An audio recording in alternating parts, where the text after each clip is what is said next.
Selamat pagi, sejahtera, shalom, ibu bapak, saudara-saudara, jemaat sejahtera di DKI Jakarta yang diberkati Tuhan. Salam sehat semua. Bapak, ibu, saudara-saudara, anak-anak yang diberkati Tuhan, selamat pagi semua. Kita kembali berada di awal pekan kerja kita yang baru.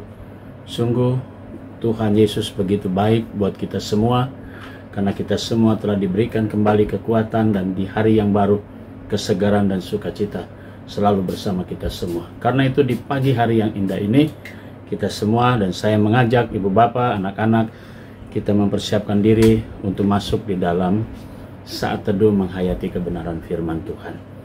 Kita berdoa. Bapa di surga, terpujilah namamu, Engkau sudah memelihara kami, dan kini kami sudah dihantar memasuki minggu kerja kami yang baru. Sebelum kami melangkah dan mengisi hari ini, Tuhan bekali kami dengan firman-Mu. Karuniakan Roh Kudus-Mu yang memampukan kami, sehingga kami semua dapat memahami dan mengerti kehendak-Mu. Kami serahkan semua doa kami dalam nama Yesus Kristus, firman yang hidup. Amin. Bapak, Ibu, Saudara-saudara, anak-anak yang diberkati Tuhan, bacaan kita di pagi hari ini terambil dalam Kitab Perjanjian Lama, Kitab Kejadian pasalnya ke-39, ayat 17 sampai 20. Penekanannya pada ayatnya yang ke-17. Yang berkata demikian. Ia pun menyampaikan kepada Potifar cerita yang sama. Katanya, hamba orang Ibrani yang kau bawa kepada kita mendekati aku, mempermainkan aku. Demikian sabda Tuhan. Judul yang menjadi landasan renungan kita berkata, kredibilitas orang Kristen. Bapak, Ibu, Saudara-saudara, anak-anak yang diberkati Tuhan. Cerita tentang Yusuf, salah satu anak dari Yakub, di mana dia dijual oleh saudara-saudaranya. Anak dari Yakub ini yaitu Yusuf, yang terkadang membuat cemburu, iri hati daripada saudara-saudaranya ketika dia bercerita tentang mimpinya dan sebagainya. Yusuf memang anak yang disayangi, saudara-saudara yang Tuhan Yesus kasihi.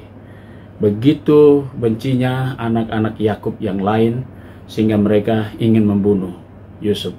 Lalu mereka menjualnya. Dan Yusuf berada di Mesir. Saudara-saudara, apa yang terjadi? Yusuf ternyata ketika dia berada di tengah-tengah bangsa Mesir, khususnya di dalam kerajaan Mesir, dia membawa berkat. Pada saat itu Potifar, seorang yang sangat berpengaruh waktu itu, memiliki jabatan yang paling tinggi, mempercayakan Yusuf untuk semuanya. Namun apa yang terjadi? Ada saja godaan dan cobaan yang dihadapi oleh Yusuf. Dia pun berusaha untuk tetap menunjukkan kredibilitas dia sebagai seorang yang benar-benar taat dan takut akan Tuhan. Dia tidak mudah dipengaruhi. Hak segala sesuatunya mungkin dia miliki. Kepercayaan begitu hebat dari orang sang pemilik, yaitu Potifar, kepada dia. Tapi dia tetap konsisten terhadap karya kerjanya. Nah, saudara-saudara, apa yang dilakukan oleh Yusuf? Yusuf begitu tetap setia pada pekerjaannya. Namun banyak sekali godaan yang kemudian menjerumuskan dia. Dan semua cerita-cerita bohong yang menyangkut kredibilitas daripada Yusuf pun terancam.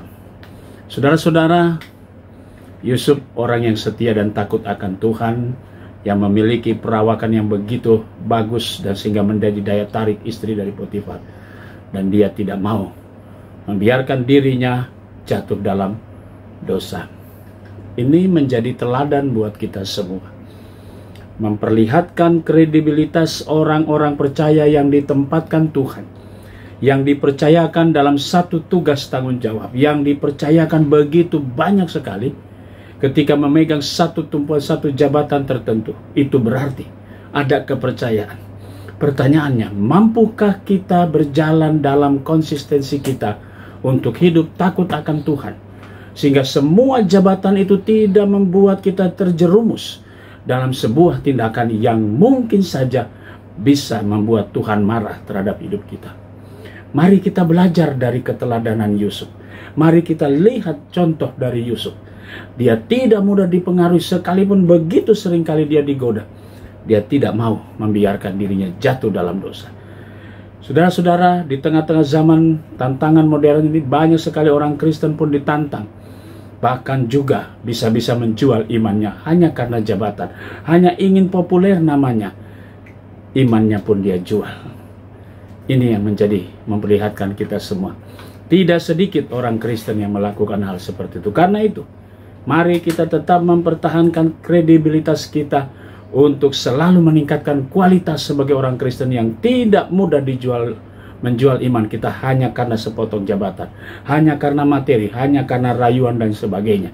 Kenikmatan dunia. Itu dia yang selalu seringkali membuat orang Kristen mudah sekali jatuh. Bapak, Ibu, Saudara-saudara, anak-anak yang diberkati Tuhan, mari kita memulai. Mari kita belajar dari teladan Yusuf. Mari kita tetap menjaga kredibilitas kita sebagai orang percaya yang tidak mudah dirayu atau ditawar dengan harta benda, dengan segala kenikmatan duniawi, tapi kita tetap setia kepada Kristus. Jangan membiarkan diri kita jatuh dalam segala pencobaan. Karena itu, tetaplah berpegang pada Tuhan, dan kita tetap menjaga kredibilitas kita sebagai orang-orang percaya. Tuhan memberkati saudara. Amin. Mari kita berdoa. Bapa di surga, terima kasih untuk semua berkat Tuhan. Pagi hari ini, kami mau berdoa untuk jemaat Tuhan yang sakit. Tuhan berkati sektor pelayanan 1, Bapak Gultom dalam proses pemulihannya. Tuhan senantiasa menjaga dan memberkati. Kami juga mau berdoa untuk keluarga-keluarga sektor pelayanan 1, keluarga Ibu Teresia Soni Tompira, dan keluarga Bapak Henry Prasetyo. Tuhan memberkati keluarga-keluarga ini dengan segala berkat-berkat Tuhan. Kami juga mau berdoa untuk jemaat Tuhan yang pada hari Minggu kemarin bersyukur atas segala berkat Tuhan, pertambahan usia mereka. Adik Patricia, Juanita, Putri Nawel, Penatua, Mateus Martin Paulus Pikau 5, Bapak Raffles Juni Antonius Moping, Ibu Shirley Hana Stefani, Bapak Sugiono, Bapak Brusli Yohanes Sahilangi. Tuhan memberkati sukacita saudara-saudara kami yang pada hari Minggu kemarin bersukacita atas pertambahan usia mereka. Kami juga berdoa untuk jemaat Tuhan yang pada hari ini merayakan ulang tahun kelahiran mereka, Saudari Elena Stefani, Bapak Richard Lukas Salayar, dan Bapak Kemarun Ferry Wijanto. Tuhan berkati sukacita saudara-saudara kami atas pertambahan usia mereka. Juga keluarga-keluarga yang pada hari Minggu kemarin menikmati pertambahan usia. Keluarga Bapak Saud Tua Napi Tupulu.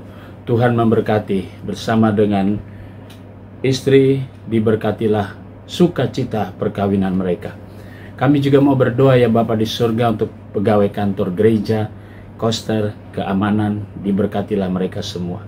Kami juga mau berdoa untuk jemaat-jemaat GPIB dimanapun mereka berada, majelis sinode, selaku pimpinan. Tuhan Yesus memberkati. Kami mau serahkan semua doa kami di pagi hari ini dalam nama Tuhan Yesus, Juru Selamat kami yang hidup. Amin. Selamat pagi, selamat berkarya, Tuhan memberkati saudara.